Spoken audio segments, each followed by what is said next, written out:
तं नमामि सदा देवं सज्ज्ञानस्य प्रदायकं यच्छ्दे दृढां भक्तिं सद्बुद्धिं च दयां च मे पठानि सर्वशास्त्राणि प्रिये लोके भवानि च गुरुर्ब्रह्मा गुरुर्विष्णु गुरुर्देवो महेश्वर गुरु साक्षात् परब्रह्म तस्मै श्री गुरुवे नमः तस्मै श्री गुरुवे नमः। गीसा मोहे सद्गुरु ऐसे मिले जैसे सूरज आकाश भर में अंधेरा मिट के तो ज्ञान किया प्रकाश। गीसा मोहे सतगुरु ऐसे मिले जैसे दरिया नीर मन की तपत बुझाए के तो निर्मल किया शरीर। गीसा ये माया के फंद हैं और इनमें हो रहा अंध। मेरा गंदा पिंड था सतगुरु करे सुगंध बोलो साधु सत साहिब।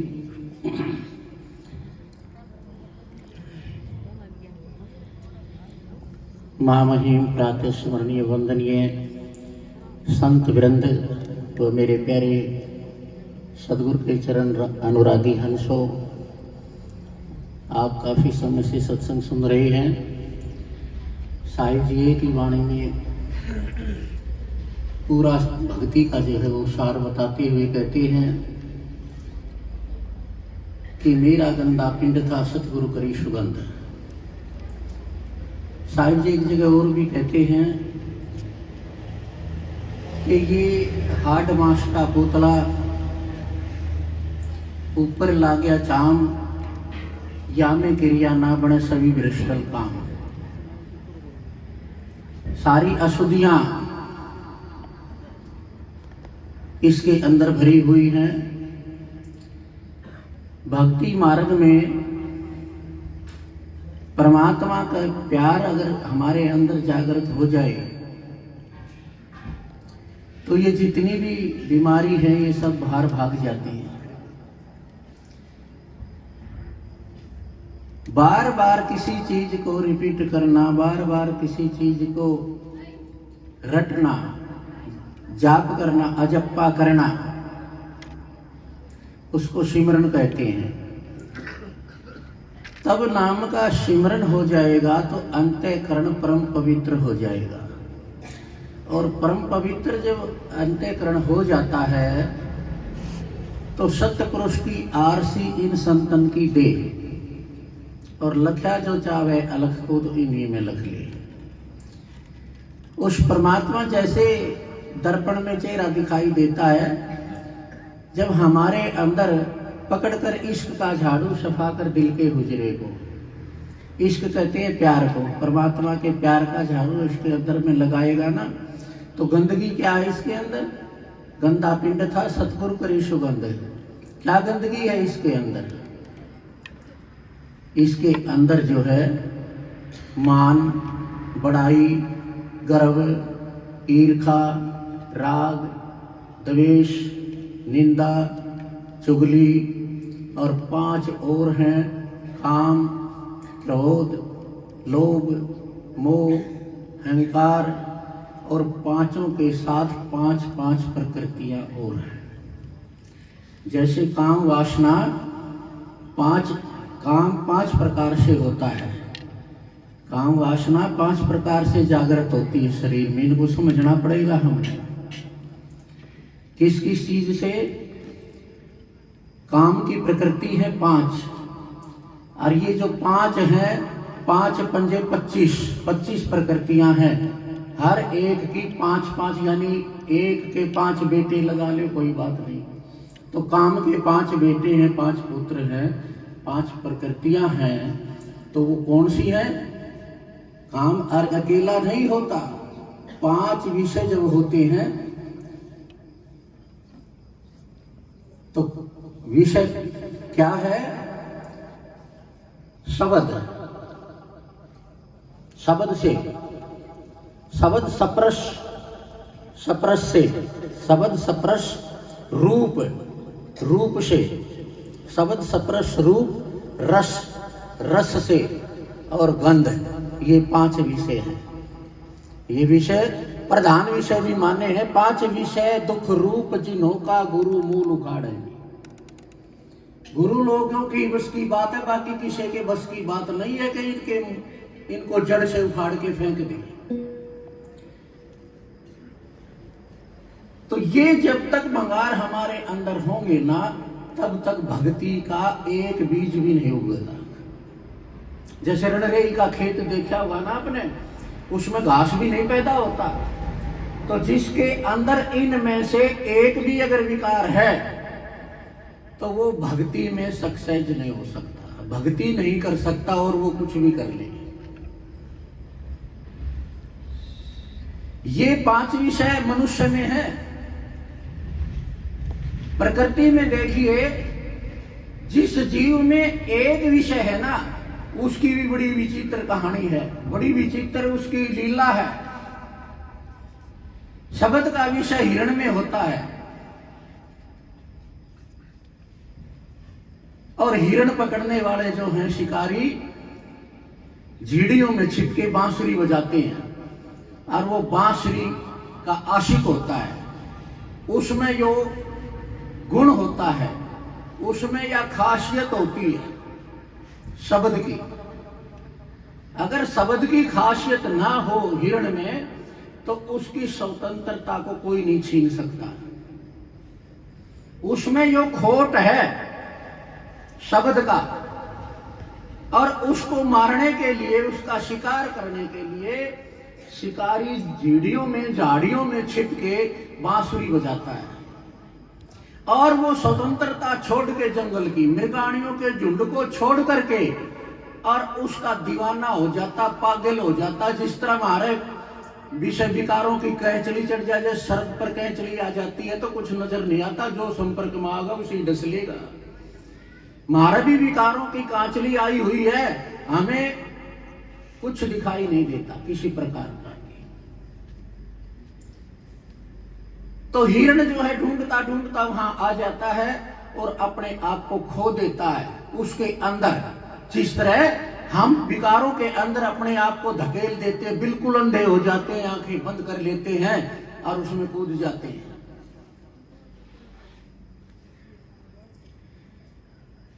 और शिकारी बांसुरी बंद कर देता है और हिरण का शिकार कर लेता है। अगर हिरण में शब्द का विषय ना होता तो हिरण की मृत्यु नहीं होती, हिरण की स्वतंत्रता खत्म नहीं होती। दूसरे पर आइए, शब्द के बाद आता है सप्रश का। सप्रश का गुण हाथी में होता है। हाथी पकड़ने वाले मेरे वीरों क्या करते हैं, एक गड्ढा खोदते जहां से हर रोज हाथी आते हैं, एक गड्ढा तैयार करते हैं, उसको तिनकों से छिवा देते हैं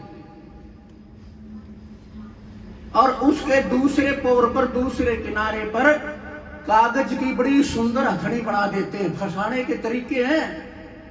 तुम्हें भी काल फंसाता है ये लीपा पोती दिखा करके कि ये फंस जाए, इसमें आ जाए बस।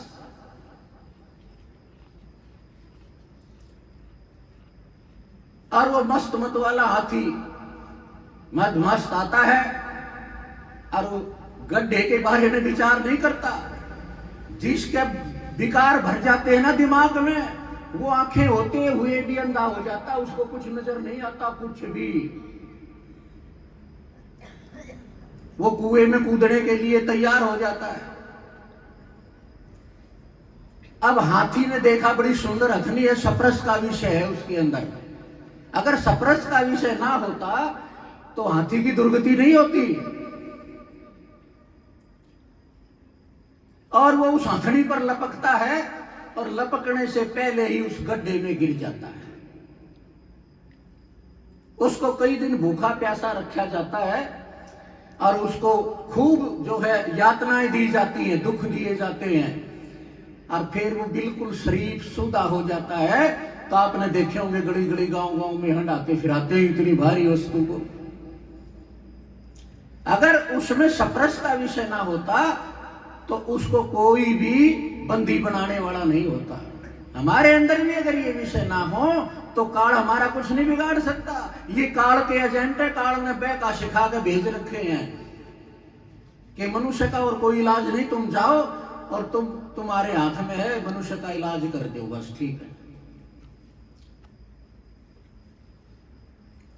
शब्द सप्रश रूप का पतंगे में होता है। जैसे दीपक आप जगा देते हो तो वहां पर काफी पतंगे आ जाते हैं उड़ के मच्छर मक्खी से। देसी भाषा समझ लो, पतंगा नहीं तो ठीक है ना। तो वो उसमें आकर जड़ के मर जाते हैं। वो क्या देता है उसे? मौत देता है और कुछ नहीं देता। और वो जड़ के उसमें जा जाके खुद स्वयं चल चल के जाते हैं। जिस तरह हम वासनाओं में जबरदस्ती जाते हैं और अपने आप को वहां पर ठगाते हैं, वहां मारते हैं अपने आप को ले जाकर के। जैसे पतंगा अपने आप को ले जाता है, दूर से आता है और उसमें जड़ के मर जाता है।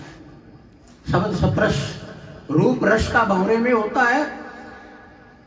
सायकाल में किसी अच्छे कमल के फूल पर बैठता है और वो फूल बंद हो जाता है। सारी रात जेड़ काटनी पड़ती है उसने।